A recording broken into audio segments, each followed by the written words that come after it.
how true is the HAARP, the weather control? How true is that? 100%. Yeah. What is weather? It's energy.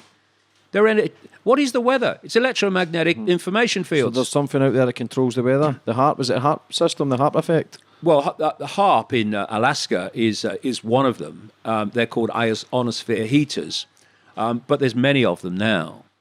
And they are high-powered radio frequency technology that manipulates the electromagnetic field of the planet. And within that electromagnetic field are the fields of energy that we call weather. So if you can manipulate those fields to act in different ways, you can manipulate the weather. You can create hurricanes, you can create tornadoes. You know what a tornado is? It's a fast-rotating electromagnetic field. That's all it is. That's why they appear during electrical storms. It's electromagnetic fields spinning. And you can spin electromagnetic fields and create tornadoes. You can manipulate the field so that rain doesn't manifest. You can create a drought, or you can make rain manifest massively, and you can get floods. This is what you can do. In fact, I'll give you just a very quick example going way back to, what was it, the 50s, I think it was, 60s, 50s, I think it was. There was a rainstorm in a place called Lynmouth in Devon that was so fantastic in such a short time that the river that comes down, actually the stream, not really a river, down through the town into the sea, was a vast wall of water that killed a great number of people. I think it was 1952 keeps coming to mind. Destroyed so many houses, devastated the place. And it was 250 times the rainfall that would be expected in that area, right?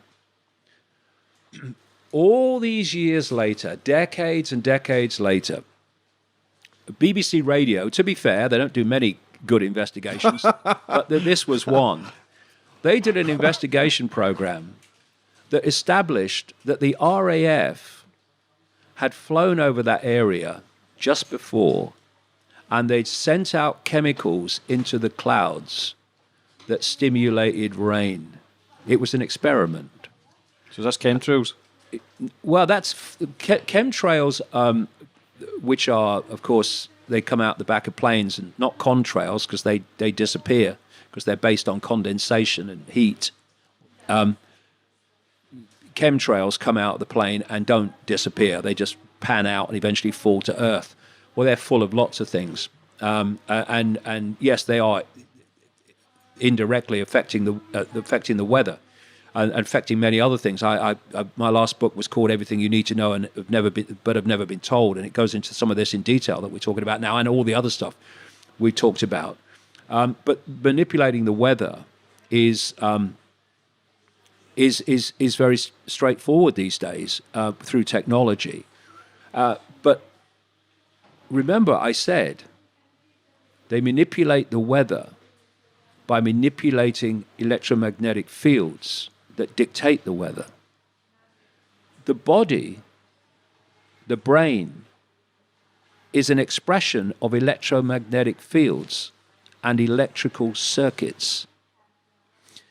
Technologically generated electromagnetic fields and electrical circuits, Wi-Fi, phone communications, this lethal stuff they're bringing in now, which is actually a weapon called 5G, are fundamentally impacting upon the electromagnetic fields of the body, which affect people psychologically and which affect them, quote, physically and emotionally.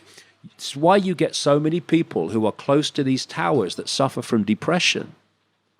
It's because they're being affected by the technological electromagnetic impact on their field, which expresses itself psychologically in terms of emotion, in terms of physicality.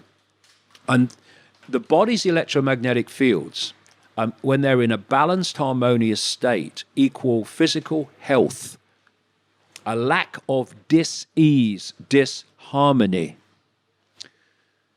When you start impacting upon the balance of that field, you create disharmony, and through that you get physical dis-ease, which is just an expression of electromagnetic disharmony. Disease causes disease.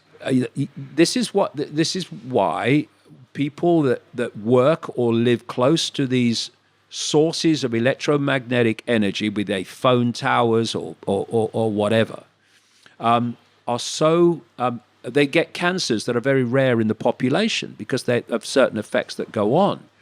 This is why radiation is dangerous. This is why radiation affects you. And of course, what we're living in now, almost everywhere, is a permanent state of walking, living, and breathing through electromagnetic, technologically generated fields.